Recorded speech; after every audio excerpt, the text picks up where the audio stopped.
దత్తపుత్రుడి పేరు చెబితే ఏం గుర్తుకొస్తుందో తెలుసా?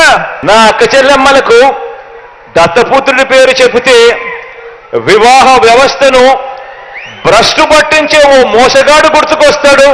5 సంవత్సరాలకు ఒకసారి కారును మార్చినట్టుగా భార్యలను మార్చే ఒక మ్యారేజ్ స్టారు ఓ వంచకుడు గుర్తుకు వస్తాడు. 3 పార్టీలుగా కూటమిగా ఈ రోజు ఏర్పడి ఈ రోజు మీ బిడ్డ మీదకి యుద్ధానికి వస్తున్నారు. కాదు, మీ బిడ్డ మీదకి రాదు, మీ బిడ్డ మీదకి కాదు యుద్ధానికి వీళ్ళు వచ్చేది. 3 పార్టీలుగా వీళ్ళు కూటమిగా ఏర్పడి పేదవాడి భవిష్యత్ మీదకి వీళ్ళు యుద్ధానికి వస్తా ఉన్నారు.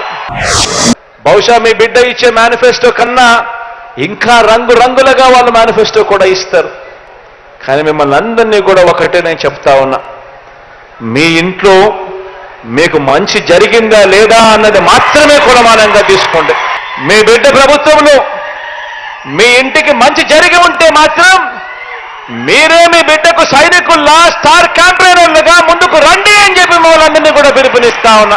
మోసం చేసిన వాళ్లకు, అబద్ధాలు చెప్పే వాళ్లకు గట్టి గుణపాఠం చెప్పే కార్యక్రమం ఒక్క నా అక్క చెల్లెమ్మల కుటుంబాలు మాత్రమే చేయగలుగుతాయి. ఈరోజు వైఎస్ఆర్ ఈబీసీ నేస్తమనే ఈ పథకం ద్వారా 4,19,583 మంది నా అక్క చెల్లెమ్మలకు 629 కోట్ల రూపాయలు వారి ఖాతాల్లోకి నేరుగా జమ చేయనున్నాం. ఈరోజు జమ చేస్తా ఉన్నా ఈ సొమ్ముతో కూడా కలుపుకుంటే మొత్తంగా ఈ 3 దఫాల్లో నా అక్క చెల్లెమ్మలకు 4,95,269 మంది నా అక్క చెల్లెమ్మలకు మంచి జరిగిస్తూ 1,877 కోట్ల రూపాయలు ఈ వైఎస్ఆర్ ఈబీసీ నేస్తమనే ఈ పథకం ద్వారా మాత్రమే నా అక్క చెల్లెమ్మలకు మంచి చేయగలిగాము అని కూడా ఈ సందర్భంగా సగర్వంగా తెలియజేస్తా ఉన్నాను.